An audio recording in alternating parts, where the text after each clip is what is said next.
पोखराज जी, जिनका उद्देश्य इस देश के योगदान में ग्राम विकास के माध्यम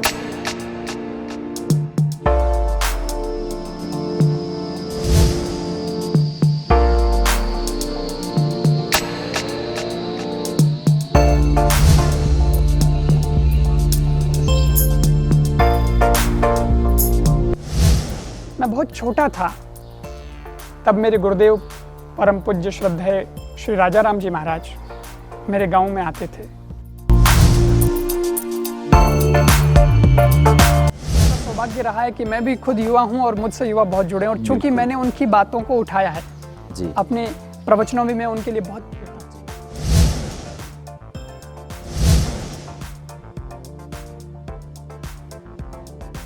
इस कार्यक्रम के प्रायोजक हैं कामधेनु स्कूल नागौर। कामधेनु स्कूल नागौर में चल रही ऑनलाइन क्लासेस से जुड़ने का तरीका, गूगल पर कामधेनु की वेबसाइट www.kamdhenunagor.com सर्च करने पर registration for online courses open होगा, जिसे सबमिट करने पर आपको स्कूल कोड, यूजर आईडी और पासवर्ड प्राप्त होंगे। उसके पश्चात पुनः वेबसाइट पर जाकर download app for Android download करके संबंधित कोर्स में जाकर ऑनलाइन वीडियो शूटेड क्लासेस का लाभ ले सकते हैं। Welcome in Kamdhenu Nagaur. निदेशक दौलत राम सारण। कार्यक्रम के सह प्रायोजक हैं Dayanand science and English medium school Sanju Degana.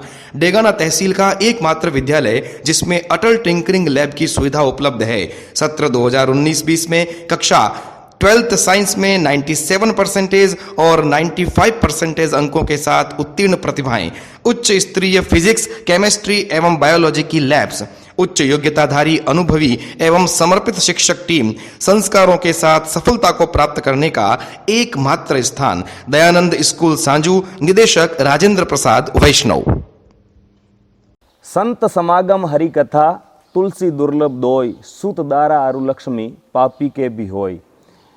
जी हाँ मित्रों, संतों का समागम होना ये अपने आप में दुर्लभ है, और अपने इस ग्राम विकास की YouTube चैनल पर हमने जो एपिसोड शुरू किया है संत समागम, ऐसे संत, ऐसे तपस्वी, ऐसे महापुरुष इस दुनिया में अनेकों हैं, लेकिन उन तपस्वियों में से भी जिन्होंने ग्राम विकास के लिए कुछ किया है और ग्राम का उत्थान हो, गाँव में कोई लोग उनसे प्रेरणा लेकर करते हों, ऐसे तपस्वी संत अपने इस चैनल पर अपने मध्य में उपस्थित है।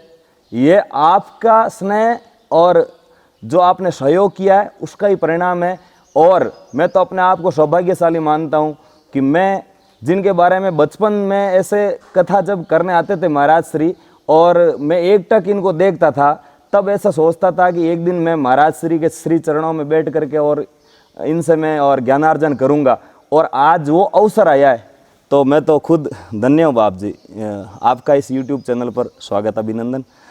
तो महाराज जी, सब लोग आपके बारे में जानना चाहते हैं, मतलब आप जब कथाएं कहते हैं और लोगों को मार्गदर्शन देते हैं, प्रवचन करते हैं, तो सामान्य रूप से आपके जीवन के बारे में लोग ज़्यादा नहीं जान पाते। जिन्होंने पुस्तकें पढ़ी उनको थोड़ा बहुत ध्यान में रहता है।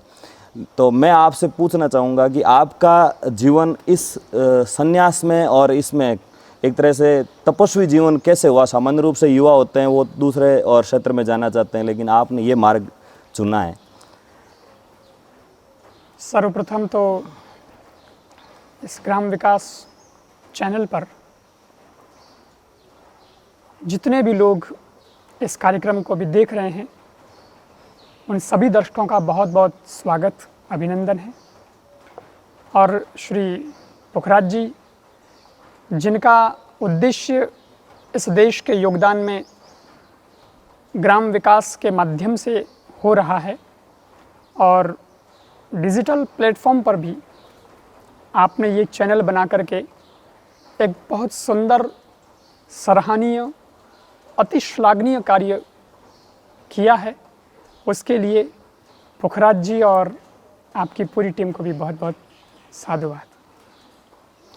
अब चूँकि हिंदुस्तान के लिए काम करने के उद्देश्य से मैं भी सम्मिलित हुआ हूँ, भारत माँ के बेटे के नाते, छोटे से बेटे के नाते, और ग्राम विकास भी उसमें एक अंग है, और उस अंग में आपकी टीम का भी एक योगदान है। और आज हम आपके उस कार्यक्रम में भी शामिल हैं, और आपकी जिज्ञासा, या ये कहूँ कि ये इंटरव्यू जिस प्रश्न से शुरू हुआ है वो ये है कि पहले मैं मेरे बारे में बताऊं। जी बाप जी। तो मैं कोई बहुत बड़ा व्यक्ति तो नहीं हूं, लेकिन सामान्य जानकारी के तौर पर मैं सभी दर्शकों को ये बता दूं कि जिस अध्यात्म के रास्ते पर मैं चला हूं, ये शायद पूर्व जन्म के संस्कार हो, संतों की कृपा हो, और ईश्वर ने मेरे लिए शायद यही रास्ता पहले से तय किया हो। चाणक्य जिसे जगह जगह पर नियति शब्द से इस बात को दर्शाते हैं, वो नियति शायद ये हो। मैं बहुत छोटा था तब मेरे गुरुदेव परम पूज्य श्रद्धेय श्री राजा राम जी महाराज मेरे गांव में आते थे। मेरा गांव जोधपुर जिले के मथानिया के पास उम्मेदनगर जो गांव है वो मेरा गांव है, और वहाँ मेरे गुरुदेव पधारते थे। मैं जब 3.5 साल का था तब मैंने भी उनकी सत्संग सुनी थी। सत्संग सुन के ही मुझे ये लगा कि मुझे इनके साथ जाना है। एक अलग ही उनके साथ जुड़ाव हो गया था। मैं रवाना भी हो गया था, और बात ये थी कि मैं मेरे परिवार में माता पिता के एक ही पुत्र था। बहन थी मेरी बड़ी, भाई में एक ही था। तो उन्होंने कहा कि एक ही पुत्र को हम कैसे भेजें, ये तो बच्चा है, छोटा बच्चा है, जिद कर लिया, इसका क्या, बच्चे की जिद है, थोड़ी देर की है, आप महाराज जी कृपा करें, हमारा तो एक ही बेटा है। गुरु जी के मुख से निकल गया कि भाई भगवान करेगा तो इसके एक भाई और हो जाएगा। अच्छा। ईश्वर की कृपा हुई, अगले साल एक भाई और हो गया। गुरु जी फिर 1 साल से सत्संग के लिए पधारी, गांव-गांव सत्संग करते थे। मैं फिर उसी सत्संग में था, और मैंने इस बार कहा कि मुझे इतनी समझ थी, मैंने कहा कि इस बार तो मेरे भाई हो गया है, अब मैं जा सकता हूँ। अच्छा। और मैं जिद करके गुरु जी के साथ में आया, और बस उस छोटी सी उम्र में मैंने घर परिवार छोड़ दिया था। उसके बाद मेरे गुरु के ही सानिध्य में मैं रहा। उन्होंने जो कुछ भी मुझे शिक्षा दी, आज जो भी संस्कार हैं, जो भी शिक्षा है, वो सब उन्हीं की दी हुई है। और मैं बचपन से ही प्रवचन तो करने लगा था। जनता को संबोधित करने का सौभाग्य मुझे बहुत पहले ही प्राप्त हो गया था। फिर धीरे धीरे मैंने मेरे करीब 9-10 साल की उम्र में मैंने कथाएं शुरू कर दी थी। भागवत कथा पहले शुरू की, आज लगभग 282 कथा भागवत की हो चुकी है। और उसके बाद रामचरितमानस की कथा यानी राम कथा भी शुरू की, फिर शिव पुराण शिव कथा भी शुरू की। नैनी बाई का माहिरा हमारे राजस्थान में काफ़ी प्रसिद्ध है, तो भक्त चरित्र में हमने वो भी किया। लेकिन उसके अलावा साथ साथ मेरा अध्ययन भी चलता रहा। तो मैंने समय के साथ मेरे जीवन के उद्देश्य को समझा। बचपन अलग चीज़ होती है, लेकिन जैसे जैसे आप बड़े होते हैं आपको समझ में आने लगता है कि मुझे क्या करना है। संत बनना मतलब घर बार को छोड़ देना ही केवल संत बनना नहीं होता। संत बनने का मतलब खाली वस्त्र धारण कर लेने का ही नाम संत नहीं होता। संत बनने का मतलब किसी संप्रदाय विशेष से जुड़ करके और उस तरह के स्टाइल में तिलक टीपे करने का नाम भी संत नहीं होता। ये सारी चीज़ें तो बाहर की एक पहचान है, किंतु हकीकत तो यह है कि संत बनने के बाद में उसे ये पता चले कि मैं क्या हूँ, क्यों आया हूँ और मुझे यहाँ करना क्या है। और तब मुझे लगा कि इस धरती पर आया हूँ, इस धरती का ऋण मेरे ऊपर है, इस धरती के लिए मुझे कुछ करना चाहिए। क्योंकि उदार चरिता नाम की बात और वसुदेव कुटुंबकम की बात हमारे यहाँ कही जाती है। संपूर्ण विश्व को हमने हमारा परिवार समझा है, और भारत तो मेरी जन्मभूमि है, तो उसके लिए तो कार्य करना मेरा फर्ज बनता था। तो मैंने अध्ययन किया, AA मैंने किया, हिंदी साहित्य से किया, फिर पॉलिटिकल साइंस से भी किया, फिर मैंने संगीत में विशारद किया।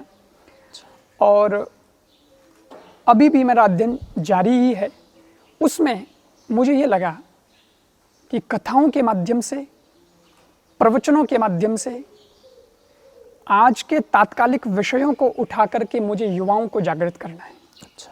और भारत की संस्कृति और भारत का जो संस्कार है उसको विश्व में लेकर के जाना है। बस इसी उद्देश्य से ये यात्रा चल रही है। बहुत साल हो गए हैं, आज मेरी 27 साल की उम्र हो गई है जी। और उसी सिलसिले में मैं शहरों में भी गया हूँ, बड़े बड़े शहरों में भी कथाएं की है, विदेश में भी मैं जाता रहता हूँ, वहाँ भी कथाएं हुई है। दुबई के अंदर कार्यक्रम हुए हैं, बैंकॉक में कार्यक्रम हुआ है, सिंगापुर में कार्यक्रम हुआ है और श्रीलंका अभी मेरा कार्यक्रम था जो कोरोना की वजह से स्थगित हो गया है। और केवल विदेश ही नहीं, भारत के गांव, ढाणी, खेत, खलियान तक भी मैं गया हूं और मैं उन लोगों से मिलता हूं, उन लोगों से बात करता हूं, कथाओं के माध्यम से, सत्संग के माध्यम से। वहां अपनी संस्कृति का प्रचार, जीवन शैली कैसी होनी चाहिए, भारत हमारा कैसे आगे बढ़ सके, इन उद्देश्यों को लेकर के आगे बढ़ता हूँ। और यही उद्देश्य को लेकर हमेशा भारत कैसे आगे बढ़े, मेरा उद्देश्य भारत। जी। तो बात महाराज जी, आपने कोरोना की चर्चा की। अभी वर्तमान में ऐसा ये डर बैठा हुआ है लोगों के मन में कोरोना, क्योंकि अपना विषय ग्राम विकास पर रहेगा, लेकिन थोड़ा एक बार के लिए थोड़ी लोगों में जागरूकता भी बढ़ जाए। कोरोना से कहा एक बे डरो ना, हाँ। तो इसके लिए क्या करना चाहिए? अभी लोगों को क्या सावधानियां रखें या फिर ऐसा क्या यत्न करें, क्या अपने दिनचर्या में परिवर्तन लाएं? मैं एक बात ज़रूर कहना चाहूँगा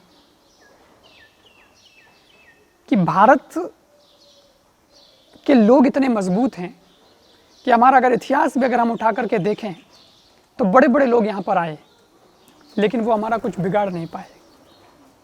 और ये भी चूंकि बिल्कुल सही बात है कि कोरोना जो दुश्मन के रूप में आया है वो भी कहीं बाहर से ही आया है, ये भारत ने पैदा नहीं किया। जी। विदेशी ही दुश्मन है, हमारे पड़ोस का है। लेकिन भारत के लिए कवि इकबाल ने लिखा,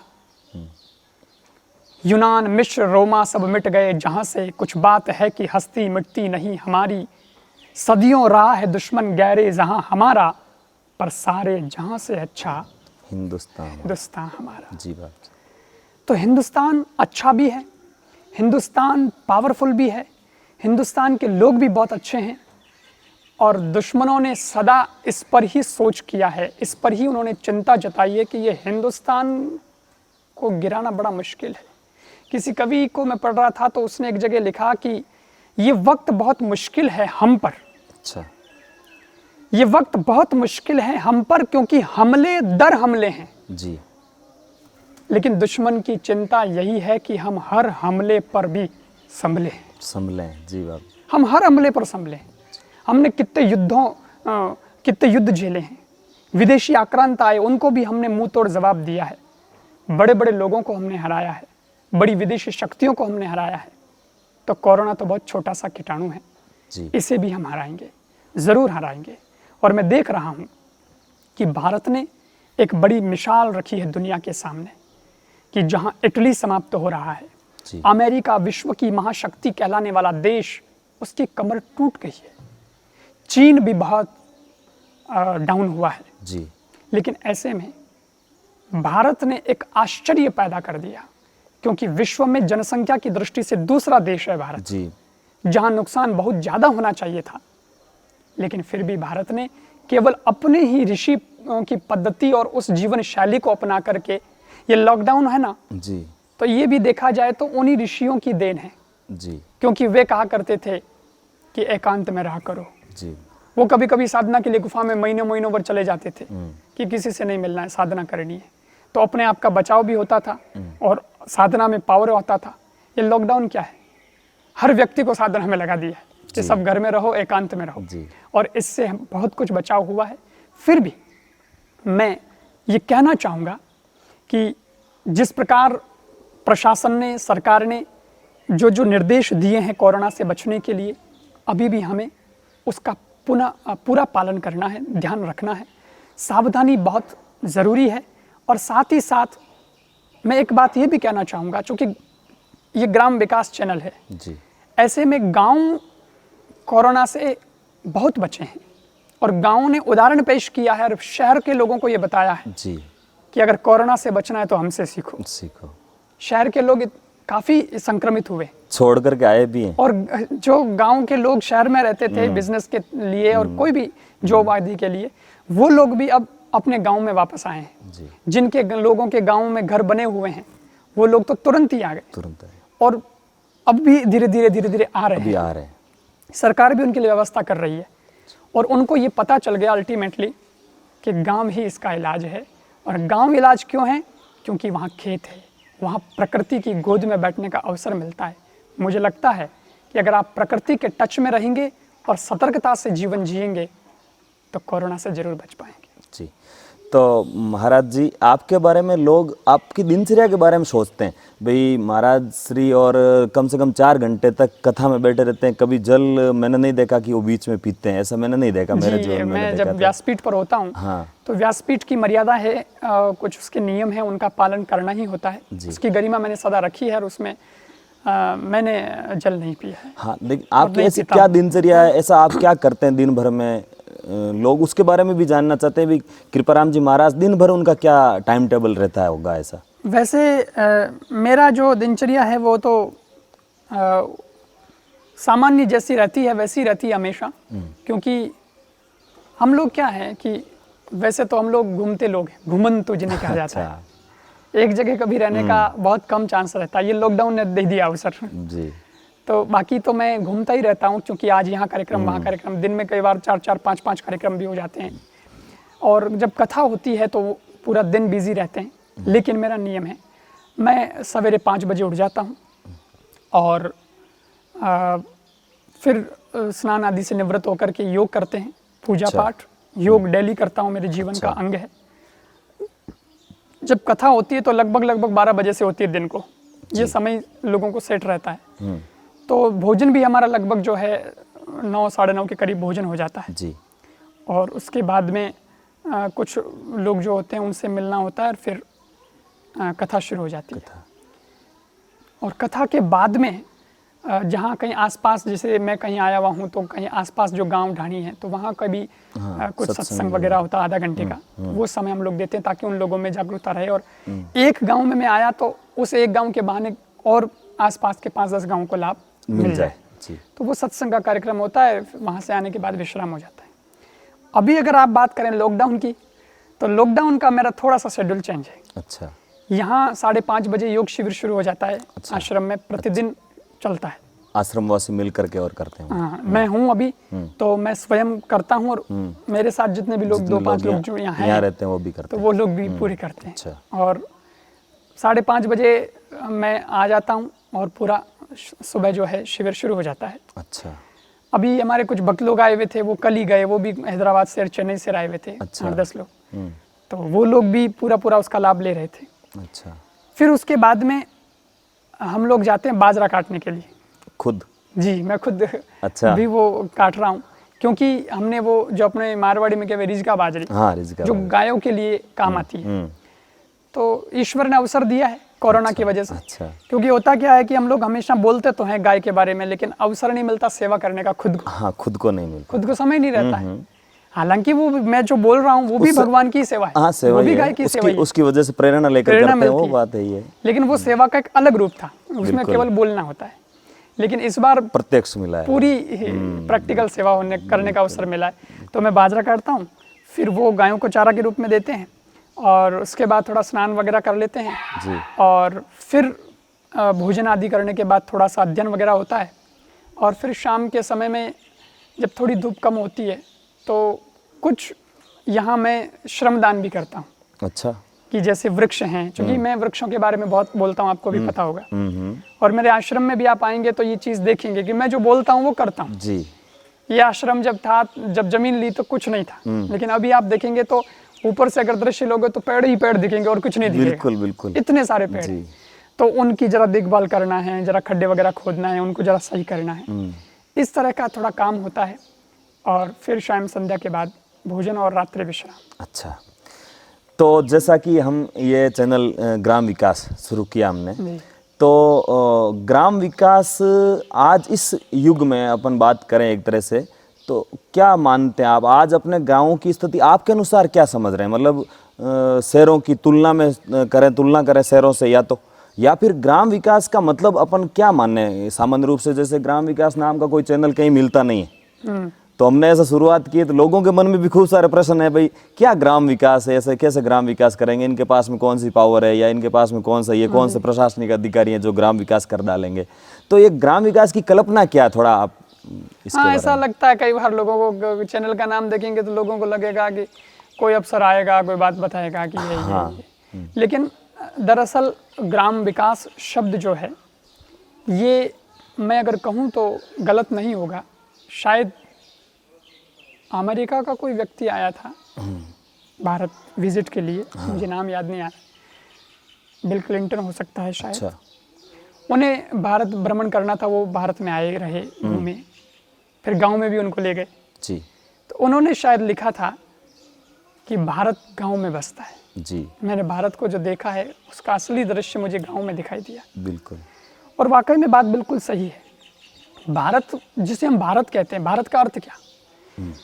भारत का अर्थ होता है जो भरण पोषण करे, उसका नाम भारत है। विश्व भरण पोषण कर जोई, ताकर नाम भरत अस होई। जी। रामचरितमानस में भरत जी का नामकरण जब होता है तो उसमें ये चौपाई कही गई है, और भरत से ही हमारे देश का नाम भारत पड़ा है। भारत पड़ा है। अलग अलग उसके अर्थ हो सकते हैं। जो भावों में रत है उसका नाम भारत है, जी। या जो विश्व का भरण पोषण करने की ताकत रखता है उसका नाम भारत है। और वास्तव में जब दुनिया के किन्हीं देशों का अता पता नहीं था, तब भारत का अस्तित्व था, और भारत अपने माध्यम से औरों का पेट भरता था। बिल्कुल। आज भी भारत के अंदर ये संस्कार दिए गए हैं कि खुद भी खाओ और औरों को भी खिलाओ। मतलब अपना ही पेट भरे ऐसा नहीं, औरों का भी पेट भरे, ये बात भारत में कही गई है, भारत के संस्कारों में है। अब गांव की बात हम करते हैं तो वास्तव में गांव के अंदर ये संस्कार आज भी मिलते हैं। आप देखेंगे कीड़ी नगरा सींचना, जी। कबूतरों को यानी पक्षियों को चुगा देना, गाय को रोटी देनी, कुत्ते को रोटी देना, ये सारे दृश्य आपको गांव में ही दिखते मिलेंगे। बिल्कुल। शहरों में मैं बात करता हूँ कई बार कि गाय को रोटी दो, तो कई लोग क्या कहते हैं, मतलब विनोद की बात बताऊं मैं आपको जी। बाप जी रोटी तो खाओ कौन नहीं, पार्ले जी बिस्कुट मांगे मतलब उसको भी वो आदत हो गई। अच्छा वो तो हो गई, चलो ठीक है, कोई नहीं, उनको दिया तो जा रहा है। लेकिन कई तो ऐसे शहर हैं जहाँ कहते हैं कि महाराज आपने तो कह दिया गाय को रोटी दो, रोटी तो हम बना लेंगे, गाय नहीं। अच्छा। शहर में गाय दिख रही नहीं, कहाँ हम रोटी दें? क्योंकि वो सारी परंपराएं शहर में तो अलग हो गई, खत्म हो गई। जी। खत्म क्यों हो गई? कि वहाँ वेस्टर्न कल्चर आ गया, वहाँ के लोगों ने अपनी संस्कृति को धीरे धीरे छोड़ दिया। जी। और आप गांव में जाओ तो आपको गाय मिल जाएगी, गांव में आप गाय को रोटी देते थे, वे लोगों को देख लेंगे। अब जब शहर में कहते हैं कीड़ी नगरा खींचो, तो क्या बाप जी रोड़ा पेक है, कीड़ी नालने जगह ही नहीं है मतलब कहीं रास्ता ही नहीं है ही नहीं उनके लिए तो चलने और के लिए, दवाई छिड़क दी है, वो छिड़क दिया, ये छिड़क दिया, तो कीड़ी नगरा कहाँ है? वो भी आपको गांव में देखने को मिलता है। यानी मेरे कहने का मतलब भारत गांव में बसता है, इसका मतलब आज भी आपको दर्शन तो गांव में भारत का होता है। अब रही बात विकास की, तो विकास माने क्या? विकास का मतलब ये होता है कि ज़माने के साथ आपको चलना पड़ेगा। कई चीज़ें ऐसी होती है कि आपके पास है तो सही, लेकिन अगर ज़माने के साथ में आपने उसका उपयोग या उसको विश्व पटल पर आप लेकर के नहीं आए, तो लोग कहते हैं ये तो बैकवर्ड लोग हैं, इनको कुछ पता नहीं है, ये नहीं है, वो नहीं है।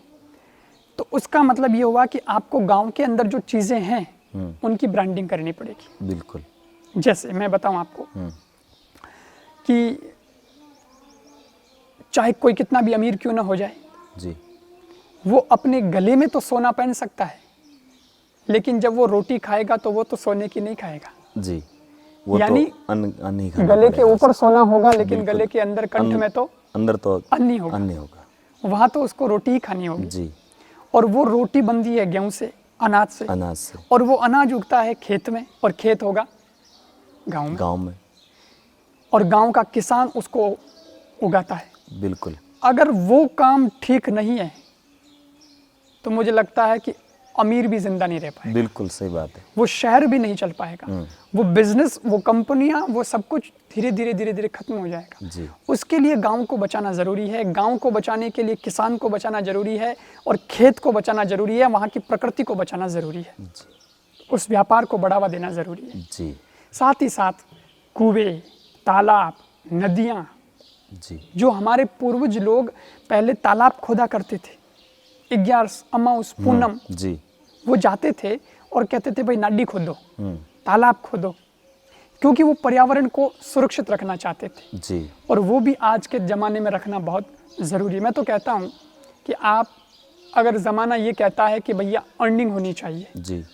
तो ही हम सर्वाइव कर पाएंगे, जी तो कोई बात नहीं, आप ऐसे पेड़ लगाओ जिससे आप कमाई भी कर सको। जी जैसे कि मैं आपको छोटी सी बात बताऊं, ये जैसे नीम हमारे यहाँ लगे हुए हैं, इस नीम का जो दातुन जो है, जो अपने पुराना बडेरा करता लकड़ियों, वो दातुन आज अगर आप ऐसे बात करो तो लोग कहते हैं ये तो कौन सी बड़ी बात है, कॉलगेट और सब उसमें लगे हुए रेस्टोरेंट में। जी लेकिन आपको जानकर ताजुब होगा पुखराज जी कि अमेरिका में ये नीम की एक लकड़ी या वो 2-5 पूरा जो सेट है, वो करीब कितने 1500 रुपए 2000 रुपए में करीब बिक रहा है वहाँ पे। कई चीजों को पेटेंट भी अमेरिका ने कर लिया जी करवाया है, और वो हमारे गांव के नीम की लकड़ी, अपन समझ नहीं पाते उन और बातों उस बात को अपन समझ नहीं पाते। जी दूसरा मैं आपको जैसे बताऊं कि जैसे कि अनार की बात है, जी अब अनार चूंकि फल है, किसान ने वो सारे कार्य तो किए, लेकिन अभी इस जमाने में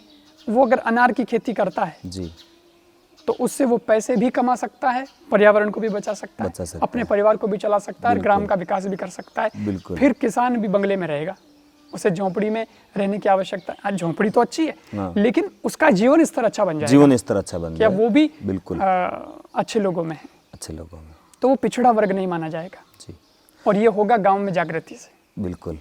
तो मैं आपसे क्या, युवा बहुत ज़्यादा और प्रेरित रहते हैं, तो ग्राम विकास में जो युवा है वो क्या भागीदारी निभा सकते हैं, उनकी क्या वहाँ भूमिका हो सकती है, या उनके लिए आप क्या संदेश इस चैनल के माध्यम से देना चाहेंगे? ये मेरा सौभाग्य रहा है कि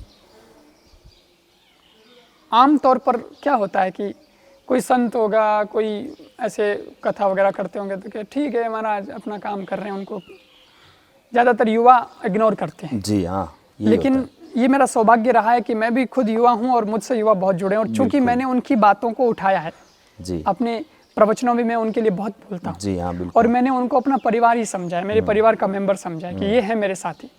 क्योंकि आज से अगर 20 साल बाद, 25 साल बाद मुझे अगर कोई बात कहनी होगी तो वो वृद्ध तो शायद न रहेंगे, लेकिन वो युवा जरूर मेरे साथ उस समय रहेंगे, कदम से कदम बढ़ाएंगे, कंधे से कंधे मिलाकर चल, और चल रहे हैं। मुझे उसकी खुशी है कि वो मेरे साथ हैं भी और जुड़ भी रहे हैं, और वो समझते हैं मुझे, प्रेम भी बहुत करते हैं, और मेरे विचारों को जो, चूंकि स्वामी विवेकानंद जी ने कहा था कि हर चीज का अपडेशन होना चाहिए, अपडेट होती है। आप ऐप यूज कर रहे हैं तो उसको भी अपडेट करना पड़ता है समय समय पर। ठीक वैसे ही हमारा जो जीवन है वो भी अपडेट होना चाहिए, समय के अनुसार बदलना चाहिए, उसके तौर तरीके बदलने चाहिए। तो मैंने कई चीज़ें ऐसी है जो नवाचार किए हैं जी, मैंने कई ऐसे विषयों को भी उठाया है कथाओं के माध्यम से, तो वो युवाओं को रास है कि हाँ ये महाराज हमारी बात करते हैं, ये महाराज हमारे लिए भी बोलते हैं। तो मैं उन युवाओं से भी कहना चाहूँगा कि एक बात बताऊँ, आप पढ़ाई करो बहुत अच्छी बात है, लेकिन पढ़ाई के बाद ये मत सोचो कि मैं नौकरी पालूं, क्योंकि आपने जिस पढ़ाई को दिमाग में लिया है, इतनी मेहनत की है जी, तो क्या वो नौकर बनने के लिए की है? सोचिए जी जी, वो तो मालिक बनने के लिए की है कि मेरे पास में अगर विद्या है तो मैं इससे मालिक बन सकता हूँ। अगर विद्या अध्ययन के बाद में भी अगर मैं नौकरी या नौकर ही बन के रहा किसी का, तो उस विद्या का क्या औचित्य है? इसलिए, और सरकार की भी मजबूरी मैं समझता हूँ, आप भी समझते हो कि सरकार इतने बड़े देश में सबको नौकरियां कैसे दे पाएगी? सबको जॉब तो मिलना संभव नहीं है। मैं ये नहीं कहता कि नहीं मिले, मिले जरूर मिले, आप अपने उसकी भी सीमाएं तय है, लेकिन अपने को ये पता है कि उसकी सीमाएं तय है। फिर हमें सबको लेकर के चलना है। तो जिन लोगों के लिए स्थान निर्धारित कर दिया गया है, तो हमें उनके हक को तो हम नहीं छीनेंगे, उनको भी हक मिले, लेकिन हम ये रखें कि जो मुझे विद्या मिली है वो विद्या किसी पर डिपेंडेंट होने के लिए नहीं मिली है। जी अगर कोई प्लेटफॉर्म देता है, कोई अवसर देता है तो शुक्रिया, लेकिन नहीं मिलेगा अगर अवसर तो मेरे पास तो वो दम है कि मैं अवसर खुद के पास में है। क्रिएट कर दूंगा। बिल्कुल मैं खुद अवसर बनाऊंगा जी। लेकिन मेरी विद्या को मैं ऐसे ही नहीं जाने दूंगा। बिल्कुल तो आपके पास अवसर है अगर आप गांव में हैं, क्योंकि मैंने देखा है गांव में हुनर तो बहुत है, टैलेंट बहुत है गांव में। अगर आप गांव में हैं, पढ़ाई भी अच्छी की है और आपके पूर्वजों ने अगर खेती का कार्य किया है तो क्यों नहीं जरा उस पर ध्यान लगाओ कि मैं इसको कैसे आगे बढ़ा सकता हूँ। मैं इस पर और अगर मेहनत करूँ तो मेरी खेती को मैं डिजिटल प्लेटफॉर्म पे ला सकता हूँ। मेरे पिताजी तो नहीं जानते लेकिन मैं तो जानता हूँ कि अमेज़न पर मैं माल बेच सकता हूँ। जी। मेरा खेती का सामान, मेरा जो फसल है, आज अनेक सारे प्लेटफॉर्म हैं आज बहुत ऐसे। सारे प्लेटफॉर्म हैं कि मैं उसे वहाँ बेच सकता हूँ, मैं प्रोडक्ट बना सकता हूँ, मैं नए का। आज आपके पास फेसबुक है, इंस्टाग्राम है, यूट्यूब है, ये सारा डिजिटल प्लेटफॉर्म है। इसके माध्यम से आप जा सकते हैं, जुड़ सकते हैं और साथ ही साथ स्वयं आइडियाज़ लगाएं। क्योंकि एक चीज़ होती है कि पढ़ाई जैसे मान लो कर ली क ख ग घ ABCD, उसको पढ़ते पढ़ते मैंने प्रश्न याद करने शुरू कर दिए, मैंने उत्तर लिखने शुरू कर दिए, लेकिन वो तो सब याद है और वो 100 के 100 जो बच्चे हैं उनका सिलेबस सेम है जी। और सेम ही सिलेबस है, सेम ही प्रश्न है, सेम ही जवाब है। जी। सब ने वही रट्टा है और वही मैंने भी रट्टा और वही मैं लिख के आया और वो सब मैंने किया और मैंने नंबर मार्क्स पा लिए। तो फिर क्वालिटी कहाँ है? जो 100 बच्चे एक साथ एक जैसा कर रहे हैं तो फिर अलग क्या हुआ? अलग कुछ नहीं हुआ। अलग आता है आइडिया से। बिल्कुल। वो सारे तो साधन मात्र हैं, पढ़ाई तो एक माध्यम मात्र है। अगर MA किया तो MA तो देश में कितने जनों ने किया, एक ही विषय में कितने जनों ने MA किया? बिल्कुल, करोड़ों लोगों ने। लेकिन उसके बाद भी उन्होंने एक से क्षेत्र नहीं चुना। जी। उस MA का उन्होंने अलग अलग जगह इस्तेमाल किया क्योंकि उनके आइडिया को अपनी पढ़ाई से आइडिया लेना है और उसको अपने क्षेत्र में आजमाना है। फिर देखो आप कैसे आगे बढ़ते हैं।